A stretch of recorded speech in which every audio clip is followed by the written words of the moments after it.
Hi hello నమస్తే welcome to my channel. అందరూ ఎలా ఉన్నారు? ఈరోజు నేను నా ఫేవరెట్ మష్రూమ్ పులావ్ చేస్తున్నాను and along with mushroom curry.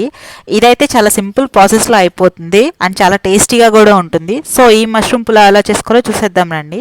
First దీనికోసం నేను ఒక 200 గ్రామ్స్ మష్రూమ్స్ అయితే తీసుకుంటున్నాను. ఇవన్నీ బాగా క్లీన్ చేసుకొని మష్రూమ్కి పైన లేయర్ ఉంటుంది కదా, అది కూడా రిమూవ్ చేసుకొని క్లీన్ చేసుకొని స్లైస్ చేస్తున్నాను.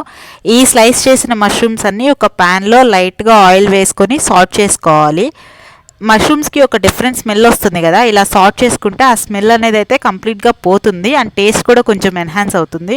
సో నేనైతే ఈ మష్రూమ్స్ ఇలా సాట్ చేసుకుంటున్నాను. ఇవి ఫస్ట్ కొంచెం సాట్ అవ్వగానే దీంట్లో కొంచెం సాల్ట్ వేసుకొని ఇంకొంచెం ఫ్రై చేసుకోవాలి. ఇలా 2 మినిట్స్ ఫ్రై చేసుకుంటే దీంట్లో వాటర్ అంతా బయటకైతే వస్తుంది అనమాట. ఆ వాటర్ అంతా అబ్జర్వ్ అయ్యేలాగా ఫ్రై చేసుకుంటే చాలు. మనకి ఒక 1 మినిట్కి వాటర్ అంతా అబ్జర్వ్ అయిపోయి ఇలా గోల్డెన్ బ్రౌన్లో అవుతాయి ఫ్రై మష్రూమ్స్. ఇలా అయిపోయినాక ఇంకా స్టవ్ ఆఫ్ చేసుకొని ఇవి పక్కన పెట్టేసుకుందాము. నెక్స్ట్ ఒక అడుగు మందంగా ఉన్న బౌల్లో పులావ్ కోసం అయితే రెడీ చేసుకుంటున్నాను. ఇందులో కొంచెం బటర్ యాడ్ చేస్తున్నాను and next whole dry spices ఉంటాయి కదా, అవైతే యాడ్ చేస్తున్నాను. ఇవి కొంచెం ఫ్రై అయినాక స్లైస్ చేసుకున్న tomato, onion and 2 to 3 green chilli అయితే యాడ్ చేస్తున్నాను. ఇవి కొంచెం ఫ్రై అవ్వనివ్వాలి బాగా. ఇవి కొంచెం ఫ్రై అవుతున్నప్పుడు ఇందులోనే మనం రాక్ సాల్ట్ యాడ్ చేసుకోవాలి టేస్ట్కి సరిపోయినంత. అండ్ నెక్స్ట్ కొంచెం అల్లం వెల్లుల్లి పేస్ట్ అండ్ దీంతోపాటు మనకి కొంచెం pepper powder, garam masala and జీరా ధనియా పౌడర్ అయితే యాడ్ చేస్తున్నాను నేను. ఇవన్నీ బాగా మిక్స్ అయ్యేలాగా మిక్స్ చేసుకోవాలి. మిక్స్ అయిన తర్వాత మనం ఆల్రెడీ సాట్ చేసి పెట్టుకున్నాం కదా మష్రూమ్స్, అవి కూడా యాడ్ చేస్తున్నాను.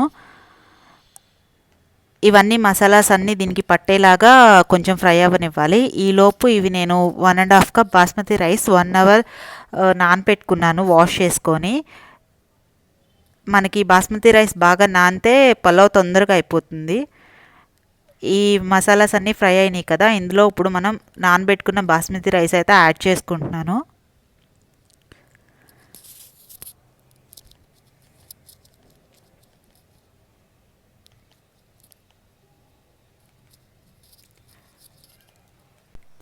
ఆయిల్, మసాలాస్ అన్నీ రైస్కి పట్టేలాగా మిక్స్ చేసుకోవాలి. ఇవి చాలా జాగ్రత్తగా మిక్స్ చేసుకోవాలి, లేదంటే రైస్ బ్రేక్ అయిపోతుంది.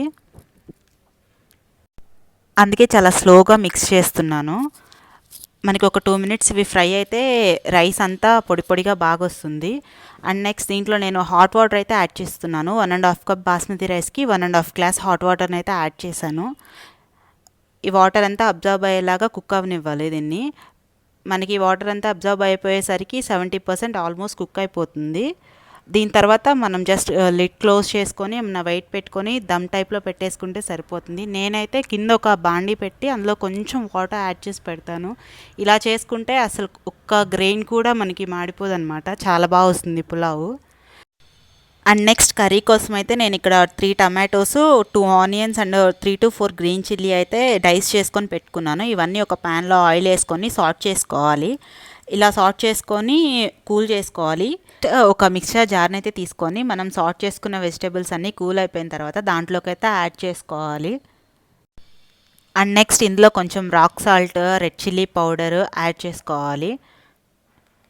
అండ్ కొంచెం వాటర్ కూడా యాడ్ చేసుకొని ఈ మిక్స్చర్ని అంతా ఒక ఫైన్ పేస్ట్ లాగా గ్రైండ్ చేసుకోవాలి. అండ్ గ్రైండ్ చేసుకున్న తర్వాత సేమ్ ప్యాన్లోనే నేనైతే కొంచెం బటర్ యాడ్ చేసుకొని మనం గ్రైండ్ చేసి పెట్టుకున్న స్మూత్ పేస్ట్ని కూడా యాడ్ చేసుకొని కుక్ అవ్వనివ్వాలి.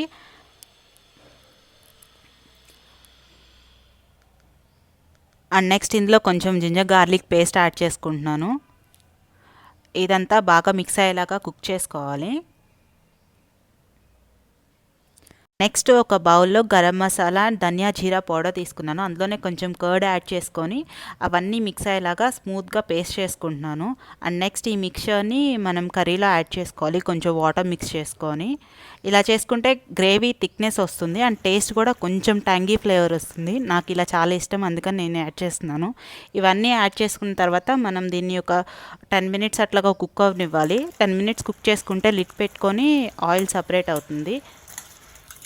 అండ్ నెక్స్ట్ ఇందులోనే సార్ట్ చేసి పెట్టుకున్న మష్రూమ్స్ కూడా యాడ్ చేసుకుంటున్నాను. మష్రూమ్స్ అన్నీ యాడ్ చేసుకున్న తర్వాత ఒక 5 మినిట్స్ లిడ్ క్లోజ్ చేసి పెట్టేసుకుంటే చాలు, మన కర్రీ అయితే రెడీ అయిపోతుంది. చూడండి ఆయిల్ అంతా సపరేట్ అయ్యి నీట్గా కర్రీ అయితే రెడీ అయిపోయింది. అండ్ లాస్ట్లో కొంచెం సాల్ట్, కారం మన టేస్ట్కి సరిపడా చూసేసుకొని అండ్ కొంచెం బటర్ యాడ్ చేసుకుంటే కర్రీ అయితే రెడీ అయిపోయింది.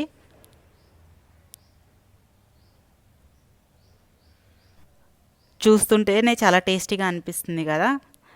అండ్ మన పలావ్ కూడా దమ్ అయితే అయిపోయింది. చూడండి ఎంత పర్ఫెక్ట్గా కుక్ అయిపోయిందో, అసలు ఒక్క గ్రెయిన్ కూడా విరిగిపోలేదు అండ్ కొంచెం కూడా మాడలేదు, అడుగును కూడా చాలా నీట్గా వచ్చింది. చూడటానికి కూడా చాలా కలర్ఫుల్గా వచ్చింది. ఇంతేనండి, చాలా సింపుల్గా మష్రూమ్ పులావ్ అయితే రెడీ అయిపోతుంది అండ్ టేస్ట్ కూడా చాలా బాగుంటుంది. మీరు కూడా ఈ రెసిపీని తప్పకుండా ట్రై చేయండి అండ్ ట్రై చేసి ఎలా ఉందో కామెంట్లో షేర్ చేయండి. అండ్ మీకు ఈ వీడియో నచ్చితే please like, share my video and don't forget to subscribe my channel. Thank you. Bye.